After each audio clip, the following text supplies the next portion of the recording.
Ladies and gentlemen, good morning. My name is Fred Hoff, and I'm a senior fellow at the Rafik Hariri Center for the Middle East of the Atlantic Council. My role this morning is rather limited. It's one of welcoming you to the Atlantic Council, thanking you for having taken the time to attend a program dealing with an important aspect of the problem from hell that is Syria. And then my role is to get out of the way so that my colleague, Faysal Itani, can moderate a discussion about one facet of an Assad regime political survival strategy that has helped to produce in Syria the signature humanitarian abomination of the 21st century. Before I turn things over to Faysal, however, I'd like to draw your attention to the latest report of the International Independent Commission of Inquiry. Our subject today is sieges, but on the 3rd of February, the Commission of Inquiry submitted to the Human Rights Council a report entitled "Out of Sight, Out of Mind: Deaths in Detention in the Syrian Arab Republic." Now, as is its custom, the Commission of Inquiry spared no one in its analysis. Not ISIL, not the Nusra Front, not other armed groups. But the bulk of its report dealt with the policies and practices of a Syrian Arab Republic government still recognized by the United States of America. According to the report, and I quote, "Detainees held by the government were beaten to death or died as a result of injuries sustained due to torture. Others perished as a consequence of inhumane living conditions. The government has committed the crimes against humanity of extermination, murder, rape, or other forms of sexual violence, torture, imprisonment, and forced disappearance, and other inhuman acts. Based on the same conduct, war crimes have also been committed," unquote. Extermination. This is a word normally associated with the elimination of vermin. We're going to hear today about extermination, albeit in the form of open-air detention centers affecting, according to our speakers, some 1 million Syrian civilians. Extermination is also inflicted in the form of aerial bombing, employing munitions that are both indiscriminate and precise. It is this form of extermination that the Russian Federation employs in its current campaign to eliminate all Syrian military and political alternatives to the Assad regime and ISIS. Our subject today, however, is sieges. As the recently suspended Geneva peace negotiations were about to begin in late January, there was a flurry of activity and reports about the besieged town of Madaya. The images of emaciated children shocked the world. With peace talks set to start, American officials reportedly assured the leaders of the Syrian opposition that progress in the protection of Syrian civilians was all but assured, that the opposition could come to Geneva secure in the knowledge that its constituents in Syria would be feeling a near-term measure of relief. This led many in the opposition to believe that some of these sieges would either be lifted or at least relaxed. These hopes, however, were dashed. Whatever assurances Secretary of State John Kerry thought he had from his Russian counterpart, they proved empty.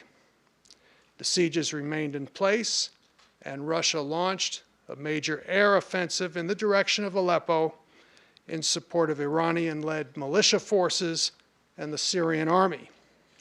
Civilian losses associated with that campaign have been high. Refugees, fearing the encirclement and eventual besieging of Aleppo by regime ground forces, and fearing also the door-to-door atrocities sure to follow, have surged toward NATO's southern flank, Turkey. The UN Special Envoy suspended the peace talks even before they had begun. I think it's fair to say there are senior people in the US government who are as disappointed as I have been over the years with the American response to a campaign of extermination now about to enter its 5th year. And now, with the Russian Air Force helping Assad's army seize additional populated areas, we can expect the toll among civilians, unfortunately, to rise sharply. When Samantha Power wrote her masterpiece, A Problem from Hell, America and the Age of Genocide, I do not believe her intent was to suggest that generic extermination gets a bye, that genocide is the only form, the only subset of extermination that merits serious effort to protect innocent civilians. When she said that American political leaders interpret society-wide silence as an indicator of public indifference, that they spin themselves about the nature of the violence in question and the likely negative impact of an American intervention, that they insist that any proposed US response would be futile, perhaps even doing more harm than good, that there will be no costs if the US remains uninvolved, but steep risks with engagement. When she listed all of the alibis and all of the excuses for inaction in the 20th century, she may as well have been writing in 2002 about a future administration's policy towards Syria.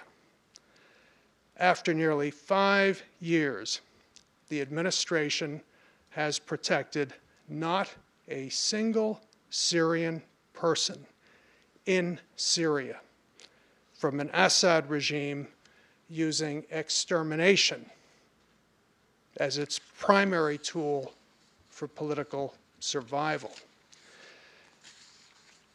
My colleague Faysal will now moderate a discussion that I'm afraid will not be enjoyable in an entertainment sense. It will, I think, be interesting and informative. Again, thank you all for joining us this morning. And Faysal, over to you. Yeah, thank you, Fred, and thank you all for joining us. Welcome to the Atlantic Council. I think Fred's given a comprehensive and suitable introduction, so I'll just jump straight into the point. Today, we're going to examine the scope and the implications of sieges as a tactic of war in Syria. That means looking at the situation on the ground with someone who's spent quite a bit of time there, as well as giving a sort of larger picture, analytical examination of the situation. And finally, we're going to look at the policy implications for the international community of what's unfolding on the ground in Syria. In that end, we have 3 distinguished speakers with us. You have their complete biographies, I believe, so I'll be very brief in my introduction. Dr. Mohamad Katoub on my left is a protection officer at the Syrian American Medical Society. He's also a public relations director for the United Media Office of opposition-held Eastern Ghouta in the Damascus countryside, of which he is actually a native. To his left is Valerie Szybala. She is the executive director of the Syria Institute, Washington-based research institution and think tank, and she is also the author of the excellent report, Slow Death, Life and Death in Syrian Communities Under Siege. And finally, last but not least, Mr. Jaap van Oosterzee. He is the Middle East policy lead at PAX, an international peace organization for which I have a great deal of respect. Each of our speakers will speak for about 10 minutes, and then we'll go to question and answer session. You may actually also join the conversation on Twitter with the handle at AC Mideast, with hashtag AC Syria and hashtag SiegeWatch. You can also submit questions for the Q&A session via Twitter using those hashtags and handle in either English or Arabic, and we'll address those during Q&A to the extent possible. So without further ado, let me move to you, Dr. Katoub. Thank you very much. Thank you, Faysal. And thank you for coming to hear me. I'm Mohamad Katoub. I'm a dentist from Duma. It's 500,000 population town, just 10 kilometers away from the capital Damascus in Syria. I was graduated from Damascus University, and I work as a dentist till the revolution began, when dentistry became not a priority. So the main priority of people just to survive, just to save their lives. So I worked in the medical office of Eastern Ghouta, which is a local organization supporting the health system inside my area, which is completely besieged now. I live there, and my decision with my wife to live there and not to leave, to share people their pain, to try to help them. But unfortunately, I could bear no more in 2014, in the summer, and I decided to leave. I cannot forget that night when we decided to leave. I came back home after a long day of working in the hospital. I was working as a logistic and public relation, and I found my wife crying. And I asked what's the matter. She said, "Come on and see." My 1-year-old son was bleeding not because of shelling or bombing, because he have no diapers, and we were using plastic bags instead of diapers. Have no milk. We have to feed him with anything that we have. It took about 2 weeks that time in Eastern Ghouta to find one egg just to give him some protein to feed him. So we decided to leave. I took the way. Actually, for a family, it's a little bit easier to go through the checkpoints at Damascus, the capital, the checkpoints of the regime. So we paid a little money, and she could survive to Beirut. But I have to walk because it's too dangerous for me, as I'm working in the medical sector. The regime considered the doctors who are treating people as terrorists. So I walked about 35 kilometers till I arrived at the desert, walking, trying to avoid mines, snipers, helicopters monitoring the roads. You can imagine all of that just to prevent food to come for these people inside. And I could survive, arrive to Jordan, and then I worked with SAMS, the organization which I had partnership when I was inside Eastern Ghouta. I worked with them, and I'm working as a protection officer. And actually, it's not the first time for me here in the United States. What happened that I landed in the United States the first time in my life last year, February the 9th. And I landed the third time also February the 9th yesterday. So it's a year now, talking about the same thing. Nothing happened, nothing changed. It's like an anniversary for me, first time here in the United States. But I hate anniversaries because in Eastern Ghouta there is a different type of anniversaries. Like we celebrate the 2nd anniversary of the Committal massacre in Eastern Ghouta. It was last August, you know. We celebrate the 3rd anniversary of living without electricity. You can imagine 3.5 years now without electricity. Last November was the 3rd anniversary. And actually we celebrate, I'm not kidding, we celebrate the anniversary of last time we saw electricity. So we are using electric generators. And I don't know if you can see here in the photo, this is the staff of the ER in Duma. Those guys, most of them are volunteers, and they are celebrating the wedding day of one of their colleagues here. And they took that photo, and I asked them, it's worth to run the generator for celebrating Yasser, his name is Yasser, to celebrate Yasser wedding. And they said, no, we like the mobile lights because we use it, as you can see, I don't know how to, no, it's not. Okay, so we missed a photo. They use the mobile light when they run out of fuel and there is no electric generator. They use the mobile light to treat people. So they like the mobile light. There is no signal, so your mobile you can use it when you have internet satellite for Viber, WhatsApp, etc., Skype. But there is no signal. So another usage for the mobile phone is to use the light to treat people. And people always ask me how the life inside besieged areas looks like, without electricity, without pure water, without food. How could all those numbers of people, about 1 million lives in besieged area, how could they live? It's not too hard to know how. Just take a taxi and ask him to take you to a villa in the mountain, and ask him to go back. Don't tell anyone, and cut off the electricity of this villa, and just try to make a cup of coffee. After 2 days, you will miss your coffee a lot, but you can survive without coffee. But how about food? How about medication? How about pure water? How about heating in the winter? Some kids in the Eastern Ghouta, and I can remember, some kids don't know what's the AC, what is the air condition, what is this box at the wall, what does it do? Because they didn't see it work before. My kid, when he arrived to Turkey, when he saw the banana, he didn't know what's the banana. He don't know what's the banana. But that's not everything. Siege is killing everything inside besieged areas. And people are trying to use anything to survive.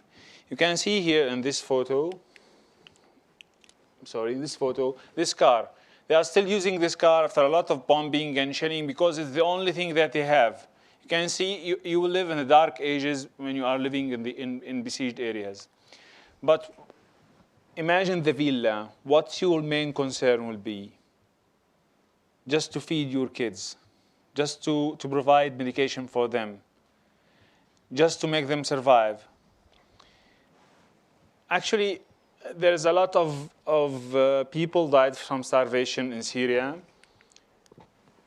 This is Rama. She is 3 years old girl. Rama have malnutrition, and we made a video about her just to raise awareness about malnutrition inside Syria, and we published the video, and it was published widely. Then one of the European embassies in Beirut called me, asking about the girl, about the video. You know, during the video, she was talking non-understandable words. Nobody could understand what she is saying. She was crying, and he was asking about the girl, and I began to give him statistics and estimation about the malnutrition inside Syria and how many people died from starvation and what are the needs, how you can help. And he said, no, what's the name of the girl? Who's her father? And then I realized that he thought that she is speaking his language and she is stuck in the siege, and he is looking to save one of his citizens. He said, no, she is Syrian, so she can die silently. Don't take care about her. So that's the situation in besieged areas. No one wants really to change the situation. No one really want to provide services for those civilians who are stuck in the besieged areas. You will always try to have alternative solution. You know, now in my area, in Eastern Ghouta, the population now is about 400,000 people. There is 5,000 who lost their limbs.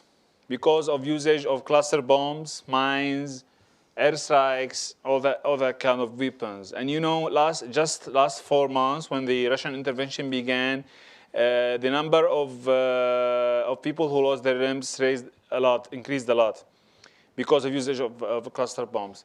You can imagine that's the way we can give him artificial limb. Smuggling medication inside besieged area is a very dangerous thing. You can smuggle some food, okay, you can go through the checkpoints with some food, but smuggling medication is very, very dangerous, and it's more dangerous than weapons sometimes. So I would say again that the siege is killing every thing inside the area. Even my area have some local resources because there is agriculture, but we are dying in different ways. Just last 2 weeks, we lost 2 patients in the dialysis unit. We don't have dialysis supplies, so we lost 2 patients. And we lost a 12-year-old girl. Her name is Noura Angele. She had TB. You can imagine TB. We are in the 21st century, and we don't have medication for TB inside Eastern Ghouta. Yes, we have some food because there is many agriculture in this area. It's not like Madaya was too close, and there is no farms to get foods, etc. So what we will do if you were besieged after 3 years, you will begin to ask for help. What did the UN do? She could made 7 entries. 3 entries, the employees of UN came inside this besieged area, and the other 4, it was implemented by SARC, the Syrian Arab Red Crescent. They came just 1% of the need, and vaccination enough for 40%.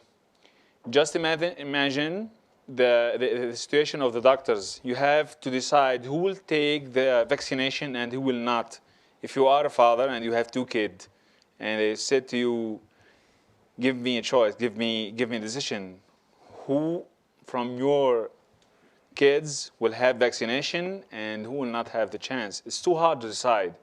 So if we didn't get 100% of vaccination, it's besieged, and it's too hard to deal with the situation. So what happened is the story of the UN didn't finish yet. Here's the convoy. It was targeted by airstrike. 2 of the 7 convoys were targeted by airstrike. And last May 2015, we lost Isra. This is Isra. This is Ahmed holding here, and this is Hamza. They are volunteers of SARC, Syrian Arab Red Crescent, and they are stuck in the besieged area. And the organization asked them to leave, and they said, no, we will stay here. We will be stuck in the siege, and we serve people, and you have to come to help us. We will not go to the Damascus to live in Damascus, non-besieged areas. And we lost Isra in that entry. It was last May. Imagine no statement, no declaration from the UN that they were targeted. And it's not the first time. It's a convoy. And then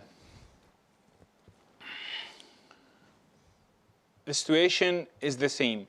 I'm talking about Eastern Ghouta. Eastern Ghouta lived about 7 to 8 months. The same situation what we heard about in Madaya. I think everyone here heard about what's happening in Madaya.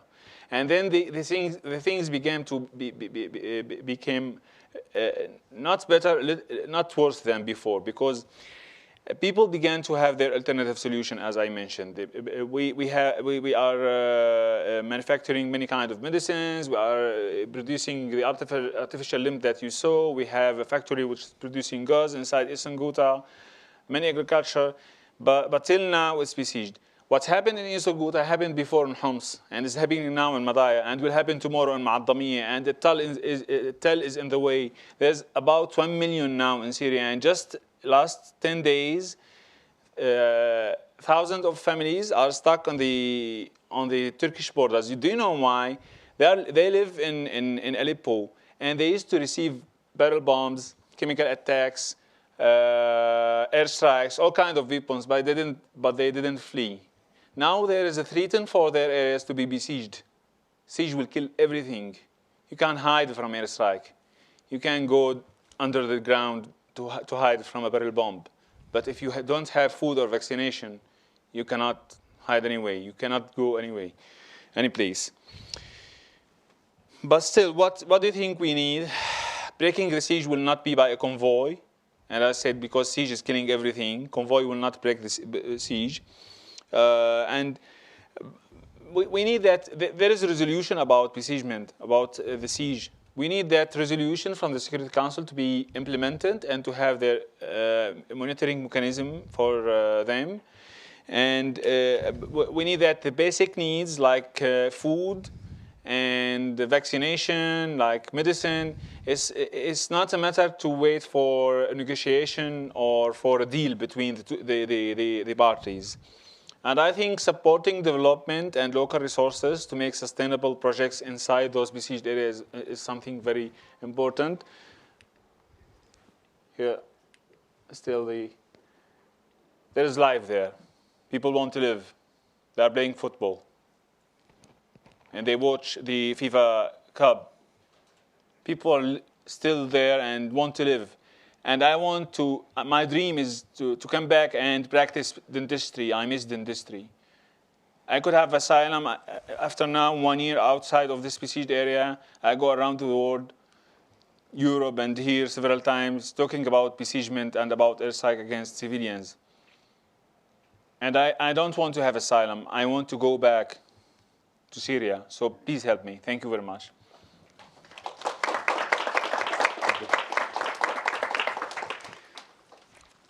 Thank you, Doctor, for those comments. Valerie, we'll move to you, please. Thank you, yeah. Yes, we appreciate you coming again to talk about siege. Hopefully someday you can come. We can all come to the Atlantic Council and talk about butterflies and rainbows. It's sad to have to come back to talk about the same problem, which not only is not making progress, but is getting worse. So, as was mentioned, I'm the executive director of the Syria Institute, and I'm going to give you today an overview of the report that we just launched in concert with our partner organization on this project. This PAX is a Dutch NGO, and the project is Siege Watch. It was inspired from a report last year that I had the privilege to work on with the Syrian American Medical Society called Slow Death, about the besieged areas. And that report was written because of a recognition that what's happening on the ground in besieged areas from groups working there is not what's being reported by the United Nations.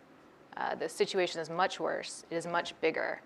And because of that, we felt the need to do independent monitoring. So that's what the Siege Watch project is now. We started it in the fall. We put up a website in December that has an interactive map of all the besieged areas in Syria, which we keep updated with reports from the ground. And we'll be doing a series of quarterly reports. The first one, as I said, launched yesterday. And so the project works. We have an extensive network of contacts on the ground that we built and continue to maintain. And most of them are affiliated with local councils or another local authority in each of the besieged areas. We have them submit regular surveys that ask about basic things like the cost of goods, if they're available at all, about access restrictions, if they've changed, about deaths due to siege, population movements. So we want to keep track of what's happening in each of these areas so that we can provide some independent counter information directly from the ground to what's being underreported dramatically by the UN. So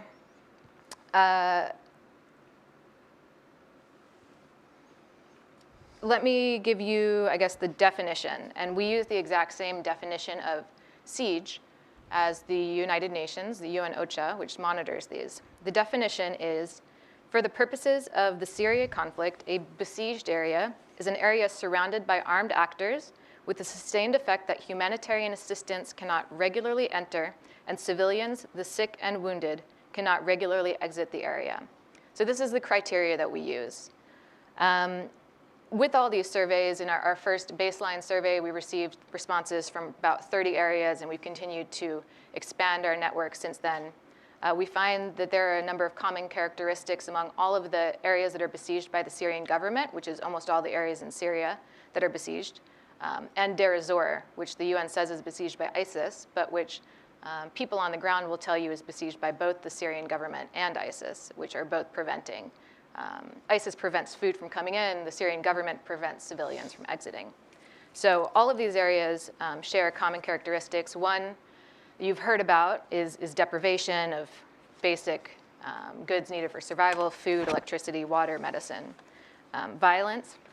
These areas are frequently, there are a lot of them, but overall, a lot of them are very active areas in terms of bombings, in terms of shellings. The big chemical attack in 2013 that you're all probably familiar with, those were all besieged areas that were hit around Damascus. And to this day, they continue to be besieged. And some of them continue to be hit with chemical weapons.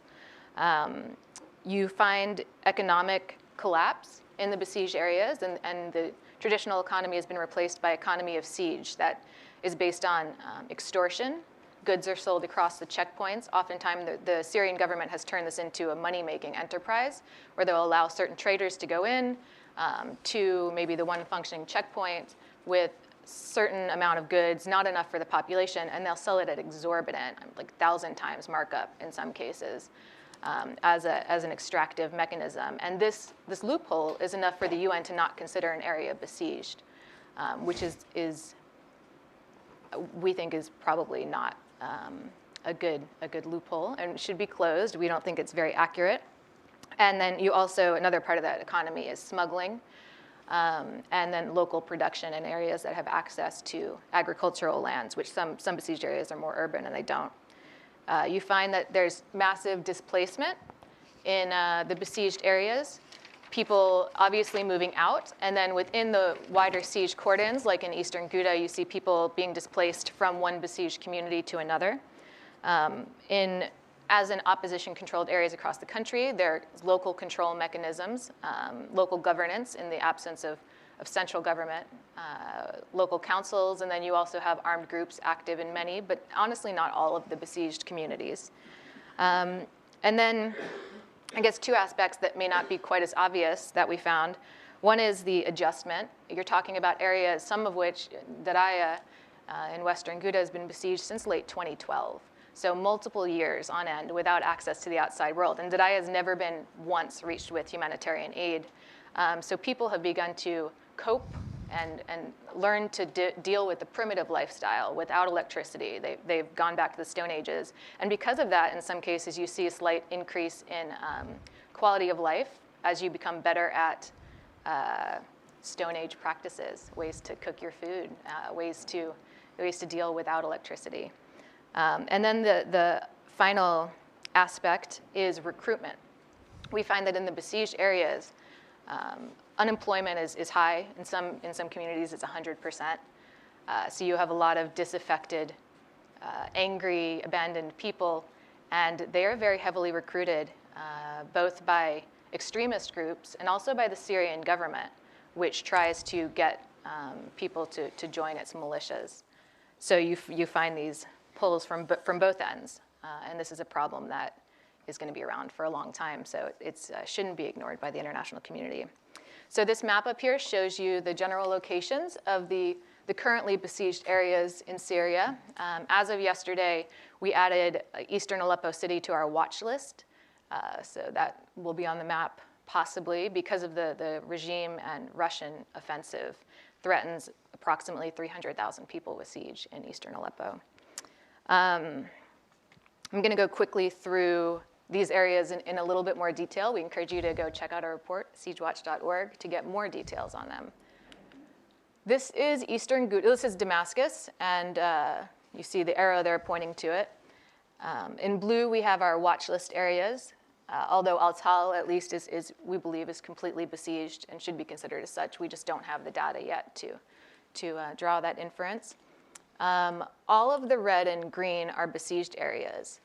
The red are the only ones that the UN OCHA has acknowledged as besieged, which doesn't really make any sense based on their own criteria of surrounded by armed actors, because it would seem to suggest that the Syrian government is right smack dab in the middle of opposition-controlled eastern Ghouta, just besieging a couple communities. So this is there's a lot of common sense issues with their reporting. And so the total population of Damascus, this is Damascus City and Rif Dimashq that's under siege, is about 500,000, a little over 500,000, 534,000. The UN only acknowledges 181,000 of those. This is Homs. You see Homs City there, and then the northern portion of Homs Governorate is under siege. The siege isn't quite as strict. It's a much larger rural area, kind of like parts of eastern Ghouta, but this has actually gotten worse in the past week or two. The Russian and backed Syrian government offensive is not just in Aleppo. They've really picked up the pace in a lot of places, and that includes closing the smuggling routes in this large rural area that used to sustain life. And they had a rough winter that killed a lot of crops. So this siege is about to, we have it ranked at a lower intensity, but it is potential to change to a much more life-threatening situation in terms of starvation. You do have people in these areas that are under lower intensity siege dying from lack of medication. And sometimes cold due to lack of electricity, but starvation is increasingly becoming a factor for northern Homs Governorate. And we have about 365,000 people in this area. Here's Idlib City. We don't have any direct siege watch data. This is the only siege in the country being perpetrated by opposition armed groups.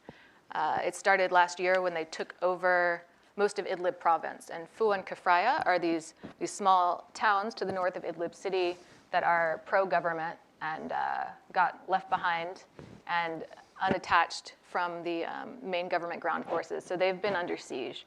The intensity here is much lower. They've received airdrops of aid supplies from the Syrian government. And smuggling in general, I mean, smuggling is easier when the Syrian government has a better military capacity to enforce sieges because of its air support and its overwhelming military force. Deir ez-Zor is a little bit controversial. So the UN acknowledges Deir ez-Zor, these several suburbs, neighborhoods of the city are under siege. It says they're under siege by ISIS. People there will tell you, as I mentioned, they're under siege by the Syrian government and ISIS. Those in green are the neighborhoods. Red is the general area the Syrian government controls.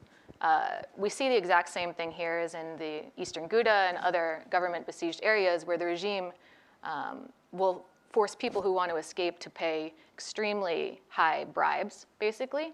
And there are a lot of people who would try and escape even to the ISIS-controlled areas to flee the siege, which is becoming quite intense. So this area has estimated about 200,000. I think that's lower now. It needs to be, because there was a fourth neighborhood that was recently taken over by ISIS, so it's no longer under siege. That was just to the north. So here, you can find this in our report, is our complete table of besieged areas with the population estimates we're able to provide. When we didn't have a firm estimate or couldn't come up with an estimate, we just left it blank. So you can see that there's a bit of an underestimating on our part. And with this, we come up with over 1 million living under siege in Syria. So we think that the reporting is very important. And we think that the underreporting by the UN is probably due to political considerations.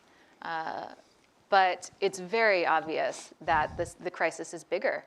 And it's important because the aid they want to try and get in, you need to know how many people are there. It's important because this is a record of war crimes that are being committed. And it's important to recognize people exist who already feel trapped and cut off from the world. So in conclusion, this report found that the crisis is big. It's much bigger. It's man-made. It's getting worse. And the vast majority of the sieges are imposed by the Syrian government. And it's discussed more in the report, the details of this, but we also found that the UN's choices, UN OCHA and the humanitarian aid agencies, their decisions with regard to designation and reporting on the besieged areas, also how they handle ceasefires and participate in forcible population transfers, and then the way that they approach aid delivery in allowing the Syrian government to veto attempts to get aid to the areas that they themselves are besieging, have actually contributed to this crisis and at this point have allowed it to grow, so have been used as a weapon of war. So yeah, I guess I'm going to stop here and let Jaap talk a little bit about the bigger policy implications. Thank you very much. Thank you, Valerie. Floor is yours, sir. Okay, thank you. Just a few words about us. PAX is a Dutch peace organization originating from faith-based organizations in the Netherlands.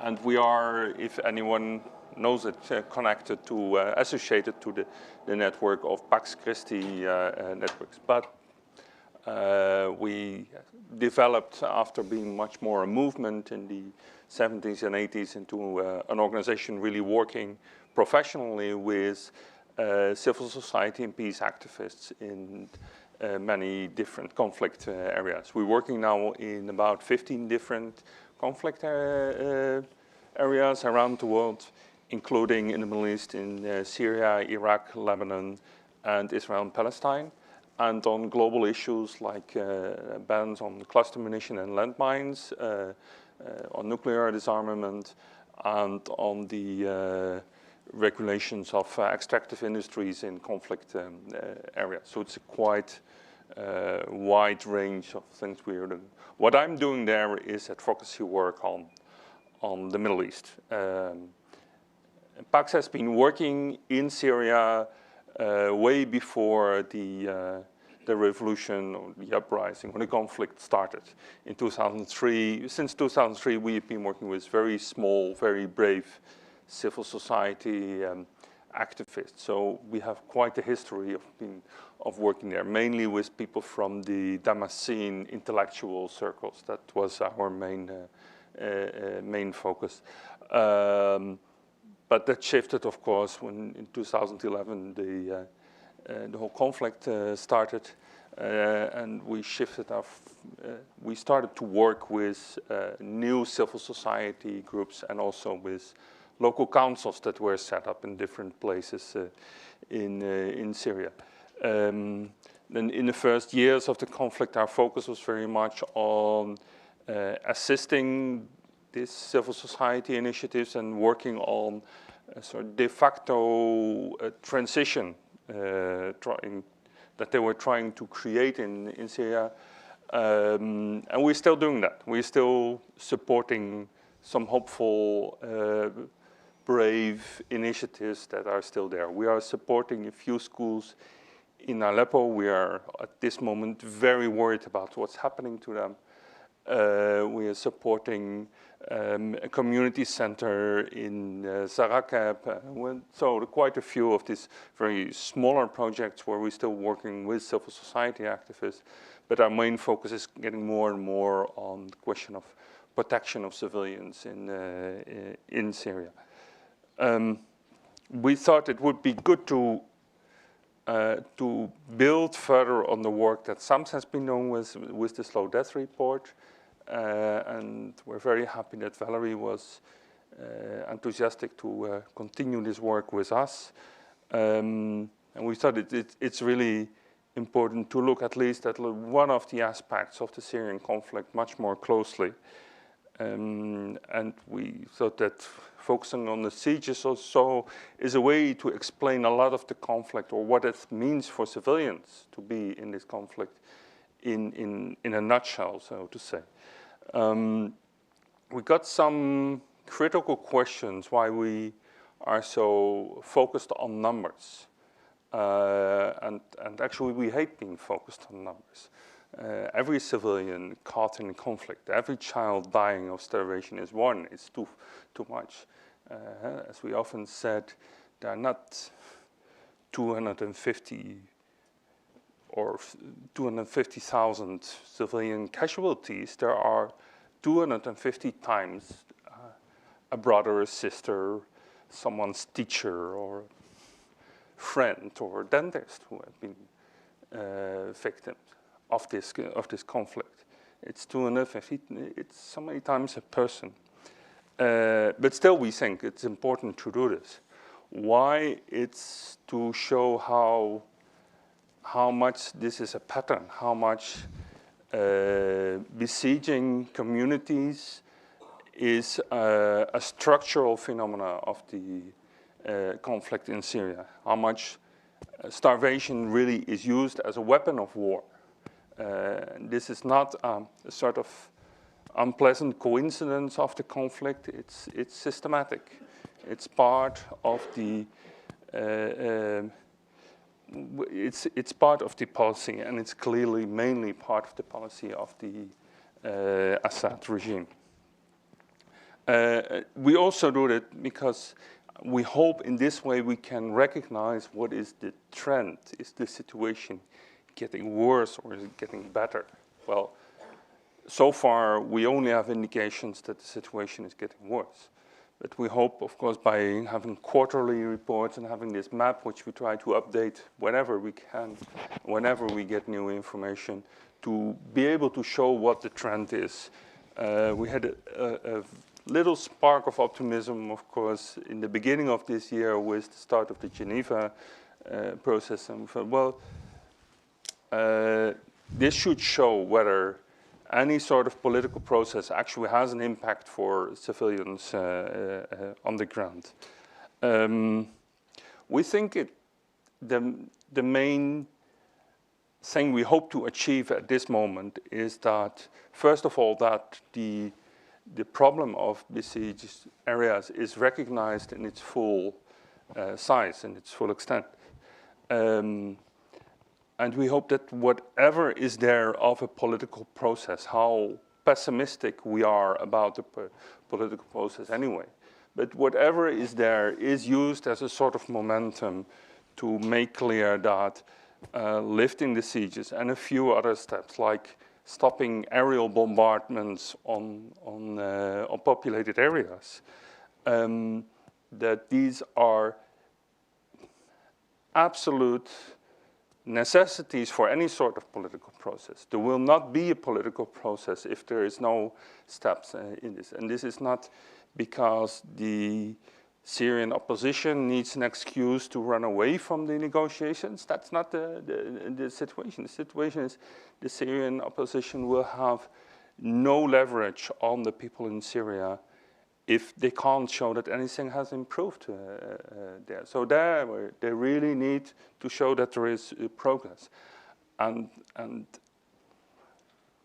we, your government, our European governments do have to do whatever we can to push the allies of the Assad regime, to push Assad in turn, to change something in this situation. If they really want some sort of a political process, which Iran and Russia are saying, then they should push the Assad regime to lift some of the to lift sieges and to stop aerial bombardments. That will be a huge task, but that's what we're there for, to remind them. I think we have raised with quite a few other organizations about a year ago the situation in Yarmouk. We had, since a long time, good relations with Palestinian activists and civil society groups in Syria who were direct witness, were directly involved in all the efforts in Yarmouk. And we saw how the immense international attention at a certain moment for Yarmouk. Everyone remembers the iconic picture of this huge mass of people in Yarmouk waiting to get some food. It did have some effect.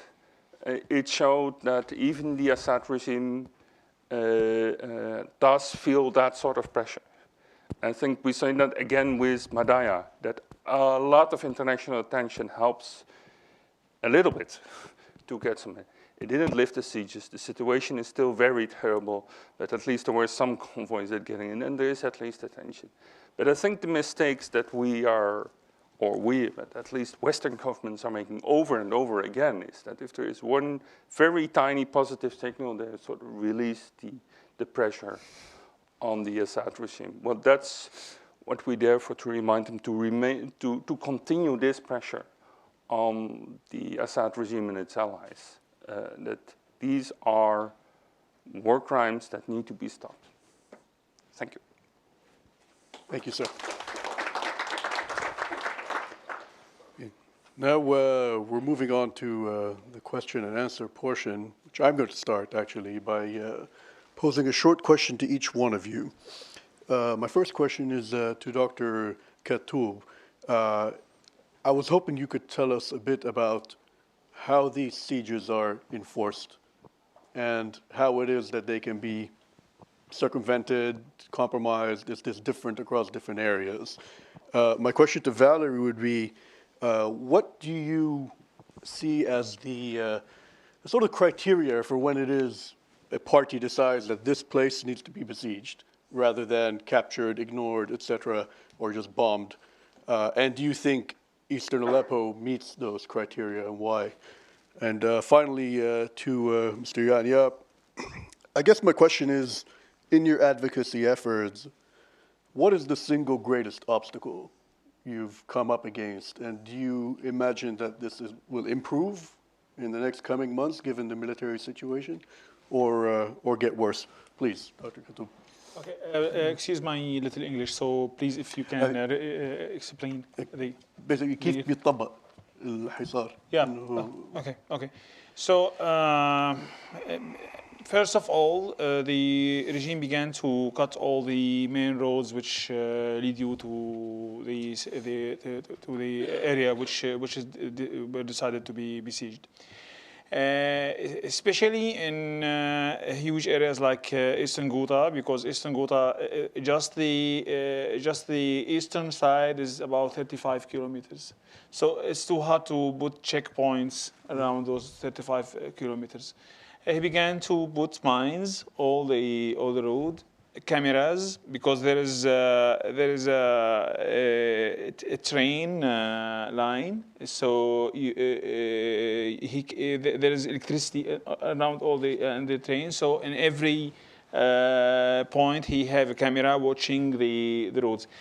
The regime have no access every day for this area because they put the mines and it's remote control mines, not. So whenever the camera catch anything moving, he began to bomb the mines. After that, helicopters is monitoring the roads if there is anything moving. There is snipers also in the areas which is about 1 to 2 kilometers. Snipers in both sides can watch the roads. Yes, there is some deals. Sometimes you can deal with checkpoints. You can pay them money, but then you will realize that it's not going to the pockets of the officers. It's going to the regime themselves, and they are buying weapons with it. And I can remember when the problem of feeding in Eastern Ghouta, regime began to sell us some flowers. It was about 800 Syrian pounds, Syrian lira, while it was about just 12 Syrian lira in other areas. So you can imagine. So all that difference will go to the regime, and he will buy bombs and pump us with that. So then people began to find their alternative solution, like digging tunnels under the ground, invest in agriculture, everything. But the regime is the siege is not just closing the roads. When he realized that there is an area where there is agriculture inside it, he began to bomb it with napalm to burn the products. Another thing, in my area, there is many agriculture products. So in every spring, the regime began to allow some kinds of the same products to come inside Eastern Ghouta. So the farmer who worked all the winter with high price of a fuel, trying to implement agriculture project. Then there is another product, the same product with less price came from outside, so he will never do it again. So it's not just about closing the roads. There is it's a strategy. Very, very interesting, a bit dark. Valerie? Yeah, it is dark. So your question was about which areas they besiege as part of this strategy. And the war has changed. The strategy of sieges has evolved along with the rest of the conflict. And I think you'll probably see it continue to evolve now that, quite frankly, there's very little actual Syrian military left. Most of the forces fighting for the military are foreign Shia militias recruited by Iran. It started because the Syrian military was not strong enough to capture much of Syria. And if you can think back, there was a point in time in late 2012 when a lot of people were predicting Assad was going to fall because of the level of defections. They just didn't have the strength. And that's when sieges started. We can trace it back to when Iran came heavily into the Syrian conflict and kind of took over the strategy, started recruiting militias for the regime, both national and foreign. And the strategy turned out to be a very effective weapon for the Syrian government that couldn't forcibly take over these areas. So the strategy was, instead, we can enforce the boundary of them, and we will starve them out. And it's evolved a little bit into this extortive practice for the regime. It's a win-win for them if they starve now, if they starve a year from now, and we make profit in the meantime, which is so twisted, right, that people are paying money that's going to their own siege and bombing. Madaya is a little different because it's actually Hezbollah enforcing the siege, and so you saw it get much worse much quicker. It's also a smaller area, but Hezbollah had no interest in extracting, and still doesn't. People are dying to this day in Madaya. Its goal was just to depopulate very quickly, and that's the ultimate strategy here. Although we may see this changing now that Russia has kind of shifted the balance of power. They may not need to wait for these areas, this collective punishment strategy to pay off in terms of depopulation. It's ultimately an ethnic cleansing strategy, but that's kind of a medium-term goal. Aleppo, for that reason, is an excellent candidate for them because it's a large populated area. It has been most of it. The areas that have been besieged by the Syrian government in Damascus countryside and Homs have been these large populated areas that are just quite frankly too difficult for the military to just capture by force. Thank you. That's very helpful. The greatest obstacle for our advocacy work, well, that's a tough one. Of course, one of the very large obstacles is the complete lack of unanimity in the UN Security Council, although they did pass quite a number of resolutions on that. But still, of course, there's the difference between Russia, supported by China on the one side, and Western countries, with maybe France is the most vocal one on the other side. That has paralyzed the international community to a large extent. But we also have the feeling that many of the Western governments, to some extent, have internalized this paralysis, and that they are so convinced that there is very little they can do that they stop thinking about ways to do something. All of Europe is looking at the US for some sort of leadership and wondering where it is.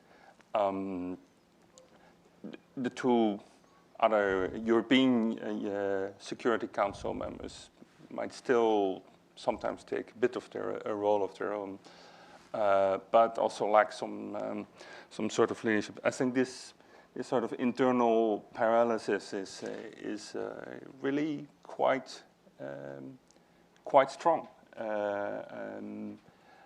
and it's in a way understandable. We also find it quite hard to think of the next steps that we can really take to change the situation But I think there is no reason to give up. There is a reason to continue. What we're confronted with is, I mean, more and more we see politicians and people, well, how would you say it, think tanks talking about a realistic approach. We need Assad to fight ISIS.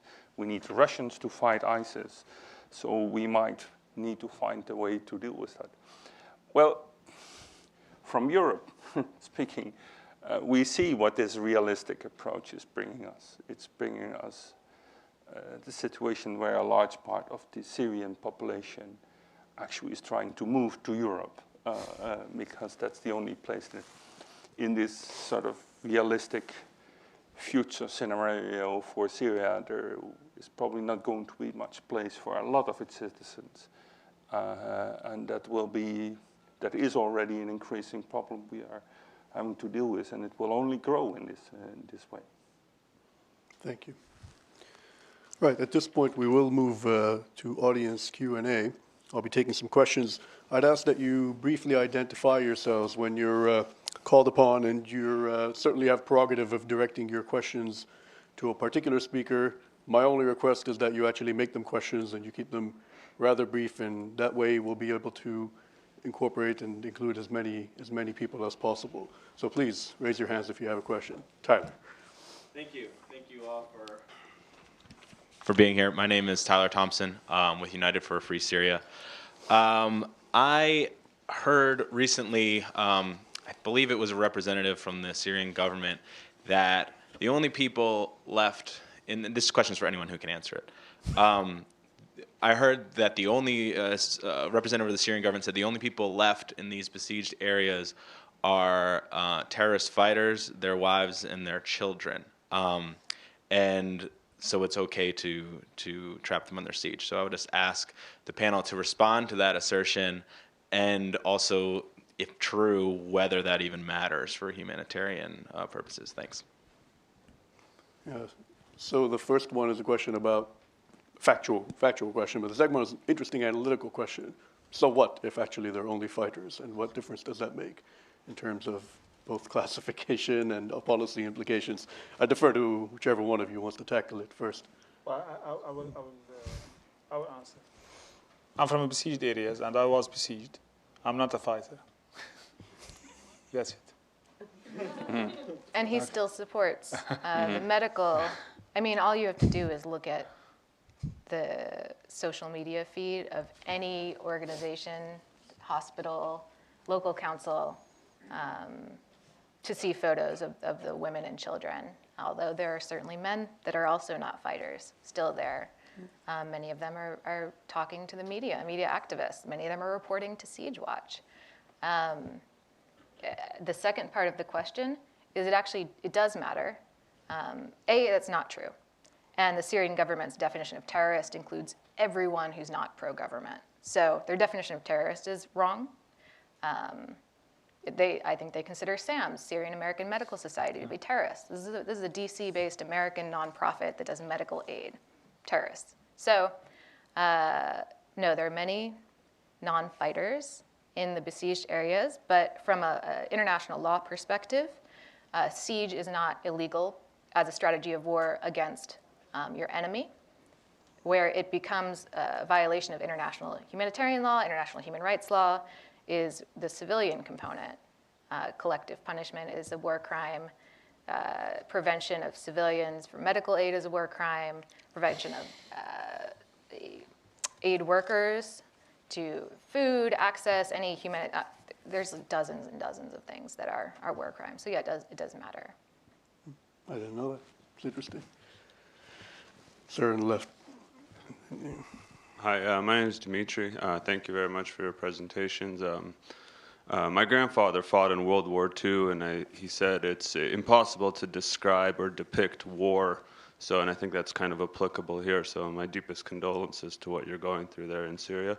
So I have two questions. First, about in the report, and Mr. Katoub, Dr. Katoub, you mentioned that the UN people did not report their convoy being bombed. So, and I'm sorry, I don't want to mispronounce your name. It's Miss Szybala or? Szybala. Szybala, sorry, yeah. And you talked about that the UN misreporting things is political. I'm wondering if you could just comment how that works on a practical level. Is it an individual that doesn't report what's going on? Is it the higher up that silences him? How is that actually happening? And my second question, I hope it's appropriate, is to Dr. Katoub. Did you support the revolution originally when it started? And if you knew now, if you knew then what you knew now, would you still support it? Just trying to gauge what kind of, if this was something that it was really the general population, or it was a big movement, or it was something that just started and then got out of control and couldn't be stopped. Thank you. Yeah, thank you very much. Well, actually, regarding the reporting from the UN, I think there is many data, there is many reports, but they are not using it. That's it. So there is a lot of reports. UN have a lot of reports about the attacks, and they were there. They were targeted. One of the UN convoy in May 2014 was targeted by airstrike, and the other convoy which you saw the photo from is the SARC convoy and was targeted, and both of the incidents were not reported. Regarding the revolution, yes, I was from the beginning. I received some emails asking for dignity, freedom, liberty from my friends. Asking people to go and demonstrate, and my town, Duma, is the second town where the revolution began. It began in Damascus, Daraa, and then Duma, the third town actually. It began in Damascus but you know, Damascus is very controlled by the regime. So what we ask is dignity, even not the regime to go out, or having dignity and freedom and liberty. Actually, I was not brave enough to share all the activities. But when I began to saw that my neighbors, who I know them very well, my cousins began to fall down, began to die, began to be shot because of just they asked for liberty. And to be arrested. My colleagues in the hospitals was arrested. Our hospital, which was private hospital inside Duma, was targeted several times, and the regime forces come and arrested many people. They arrested people from the operation room. You can imagine, from the intensive care unit. They pulled people from under the ventilator and took them. Wow. I have to participate. I have to share the people what they're doing. I just in the beginning, yes, I was not a lot encouraged, but then I realized that he's killing people just because they ask for freedom. Yeah, you cannot blame people after 7 or 8 months dealing with them that way. That many of them began to go to military activities. And a lot is still now working with the local councils. There is another view inside Syria which no one knew about it. The local councils, the local NGOs, local CSOs who are working very hard in peace building and in women protection and in medical aid. Nobody knew about that. All the news is about ISIS and Assad and chemical attacks, but I think the agencies from the United States, USAID agencies, and UN agencies know a lot about it because they are partners with them. And I think this particular part of Syria have to be shown for the people in the media. It's more important than the killing. Did you have something to add? Yeah. I'm gonna. A lot of media reports have come out recently. Some good investigative journalism. I mean, the UN has been very opaque about exactly how they operate in Syria, and it's been possible to do that because they broke with their own internal news agency, IRIN, and because most of the international community can't get access to Syria. So from what's come to light recently, it appears that what happens, all these UN agencies, the humanitarian agencies, have offices in Damascus still. And they've been, on the record and quoted as such. So I don't think it's controversial to say that in many cases they have made the deliberate strategy or decision that they think that their best option to reach anyone in Syria is to continue to work and cooperate with the Syrian government, because they think getting aid to some people is better than getting aid to no one, and they think that would be the alternative. And that's been a strategy to collaborate with the Syrian government. What that's led to is that the Syrian government can manipulate where the aid goes and who it goes to. And I think it's part of that same decision that has bled into the actual reporting, where to keep the Syrian government happy, we saw it in the 2016 humanitarian ask that this goes to the international community. They did things like removing the word besieged, and it's not a conflict, it's a crisis, there's no conflict in Syria, and things like those they're very clear compromises with the Syrian government. Beyond that, I'd love to hear the UN, be a little bit more open with exactly how these decisions are made, but it's clear that they are being made still. Thank you. There was someone at the back. I wasn't able to identify them. Was it you? Was it you, sir? I guess it must be you. And then I'll also take a second question from Mr. Norman. Hi, my name is Brian. I'm with an international NGO called SOS Children's Villages. We had some reports from our colleagues in Syria about the situation for children in besieged areas. For example, in eastern Ghouta, we heard reports that some of the children were being sent by their parents to cross into western Ghouta, and then they would work for the regime for the day and get paid in food, and then smuggle the goods back into eastern Ghouta. And sometimes on the way back, they would get intercepted by the people who control eastern Ghouta, and they would be jailed for allegedly collaborating with the government.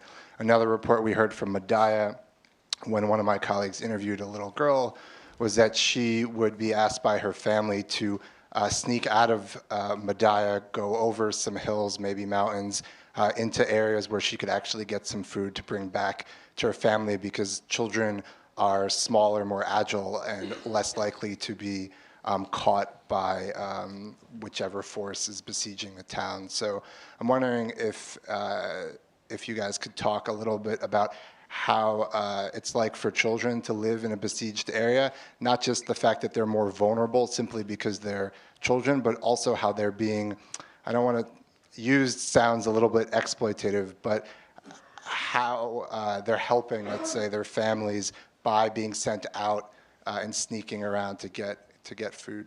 That's an interesting question. I'll take a second one as well from Mr. Norman. Thanks very much, Faysal. I'm Benjamin Norman. I'm the Middle East desk at the British Embassy here in Washington. Just firstly, Jan, to your point about the fact that some governments think that Assad might be the solution either to ISIL or to the refugee crisis. I can't speak for other countries in Europe, but for my own country, we will never, ever accept that. And if we have anything to say about it, if I have anything to say about it, the only place that Assad will be going is The Hague in chains to stand trial for his many, many crimes. My question is that currently the US government, the European Union, the British government, have a fairly extensive network of sanctions regime against the Assad regime. One of the things that we wrestle with a lot is that enhancing the sanctions against the Assad government, whilst a useful means of pressuring him and sort of exerting pressure on his activities, also has a major humanitarian impact. So we tend to focus our sanctions on, say, jet fuel rather than fuel oil for fires. So my question to you is, if you had to choose between the two, I know it's a devil's choice, but if you had to choose between the two, what would you rather us do? Sanction the Assad regime more to put pressure on his government, or stick with where we are, or even reduce the sanctions in order to potentially make the humanitarian situation in Syria better? Yeah, I'm going to take the prerogative of directing the questions myself. The first one on children to yourself, Dr. Katoub, and then Jaap. Okay. So you are working in child protection in Syria. It's not lucky job, I think, because you are working in war zone area, and I believe in wars that things happen everywhere, and military groups, military parties will be involved in besieging in one way or another. Yes, we know that. The problem is it's too hard to support those kind of activities, to support kids, to support children. You can hardly go through some education and some child protection activities. Like, you cannot imagine when you talk about safe space, even to the staff inside, I said, wow, safe space inside Syria. Is there any safe space inside? But what's safety? You cannot identify safety for them even. There's many military groups who are involved also in the siege and get a lot of money from the siege, not just the regime. We know that. And there's others who are losing their lives trying to save lives and trying to provide food for the civilians. That's the reality on the ground. I don't know what we can do for kids. The life is horrible. Like, I can mention an example. A friend of mine who have a kid 15 years old. He cannot feed him. You can imagine. He cannot feed him. So he began to work. Do you know what he began to work? He began to make small deals of selling bullets and guns. 15 years old. And then we took the guy and began to convince him that you cannot do that for your kid. If you cannot send him to school, we can find him a job at least. And we began to find other solutions for the kid, not real job, like something, activities with the kids or something like this. He wants to eat, so that's the situation. After 2 months, he could be no more, and he left the job. But it's a volunteer job with kids also, some activities. He left and he began to work in a bakery. We couldn't convince the father that this kid have to have school, and he said he's 15 now. You can imagine about early marriage inside Eastern Ghouta, inside the whole of Syria, not just in besieged area, and the camps around Syria. We have many reports that the early marriage is very high in Jordan, and the camps in Jordan. So that's the situation. It's war. You know that that's the situation of the kids. Yeah. Yeah, I know this is the UK position, and we highly appreciate it. I think that's what we need to keep on there. About sanctions, we had I remember we had some discussion with other Syrian civil society activists, and we said, well, we should look at the sanctions and try to lift some of the sanctions with humanitarian impact. And if you look at it closer, we couldn't really identify something which we could, which Europe could lift without giving also a military advantage to the Assad regime.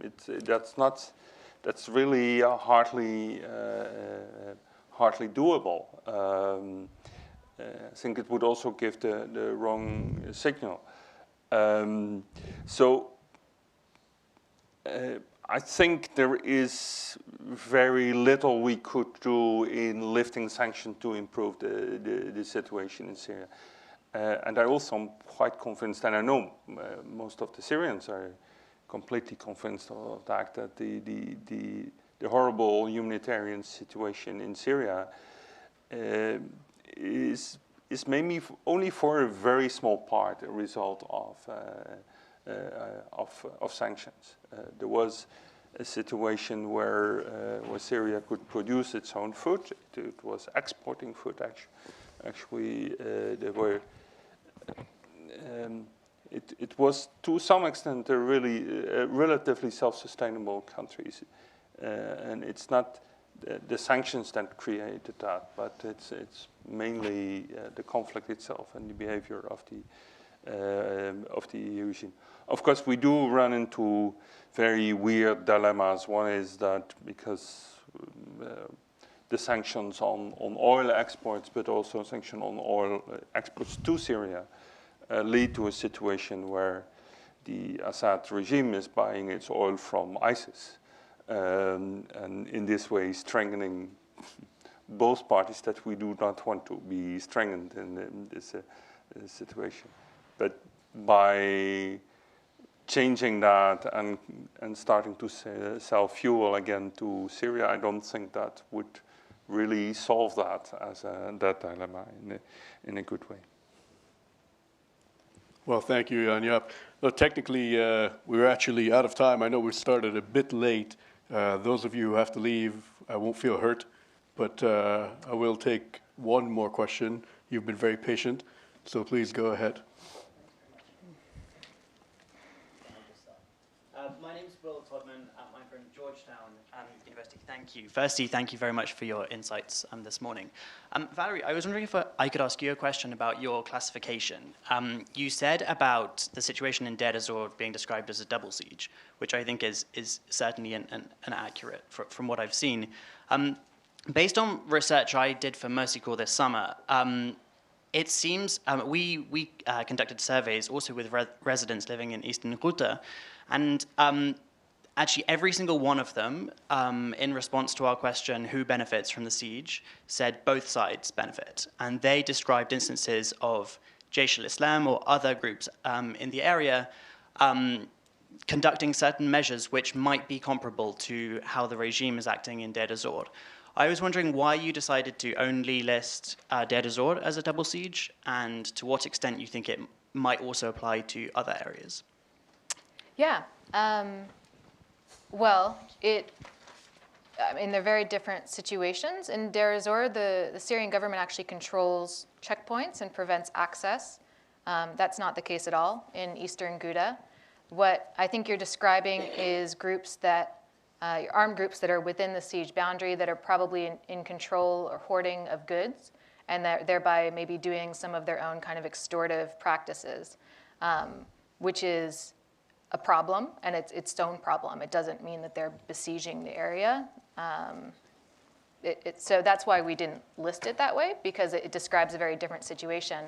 We've actually seen over time in Eastern Ghouta those practices evolve. And there was one point in time when I think there were some riots in Duma actually against a hospital that people also felt was hoarding goods because people are hungry and they see an area with warehouses.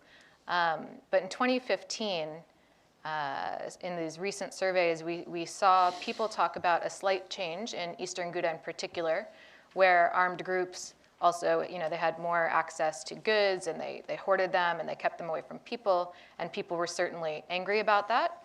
But they noted that the tunneling, this is also an adaptation of things. So the tunnels that had been mainly used to smuggle arms and fighters from one place to another and into the area, they actually had been able to expand them and formalize them. So they're now, and people noted this in multiple surveys from multiple different areas within Eastern Ghouta, that the tunnels had finally been opened up a little bit for humanitarian purposes. The armed groups still control them, but this actually seemed to ease some of the frustration people felt with armed groups hoarding of resources, because they now allowed, there was actually a formal application process. If you wanted to leave, mainly for medical emergencies, be smuggled into Barzeh, which is a truce area.